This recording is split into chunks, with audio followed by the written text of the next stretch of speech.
Claire, tell us about the new way the ABS are measuring excess deaths. How do you define excess deaths? So it's a very simple equation.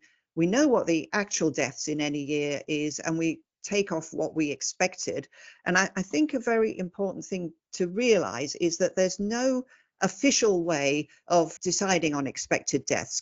Statistical offices and bureaus all around the world have got different ways of doing it. And as long as it's kind of logically defensible, you can use whatever you like. Indeed, the ABS has used 3 different methods as we went through the pandemic. They started off with the provisional mortality statistics, and we had them up until July last year. They were our only way of knowing whether there were too many deaths. They were published monthly. This is how it looked in 2021. The red line is the actual deaths. The yellow line in the middle of the blue range is what the ABS expected, and they used a very reasonable model for what they expected. They expected the average of the 5 years before the pandemic. The line at the bottom that goes up really steeply at the end, that's COVID infections. And of course, we didn't have much in 21, but then in December, Omicron started coming in. So this is what we could see by the end of 21. And I put it to you that the Department of Health should have been a bit worried when the red line of actual deaths was above the blue range, which is the range of deaths in the 5 years before the pandemic. So we were clearly outside the pre-pandemic range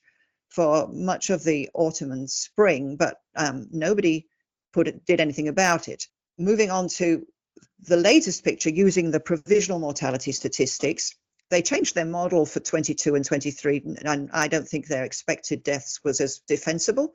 That's the red line in the middle of the blue range. The yellow line is deaths in 22, actual deaths, and the blue line is deaths in 23, and we have that up to the end of November.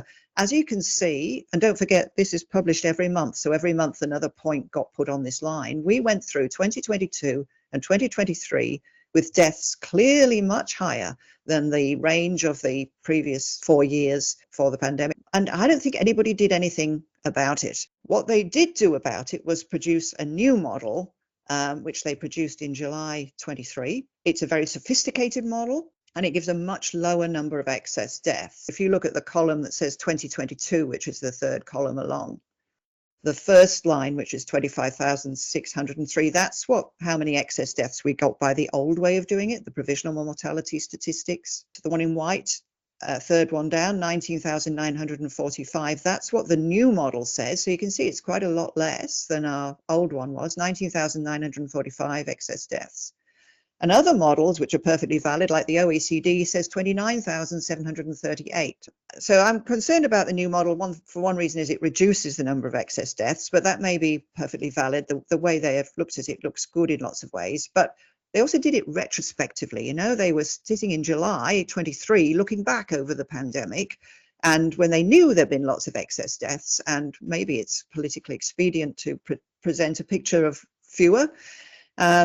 I think a good way of looking at excess deaths is to think of it as plane crashes. And if you think of it as an Airbus 380, which holds 300 people, then I'm going to use their new official statistics, which is the 19,945. That equates to 66 plane crashes in that year.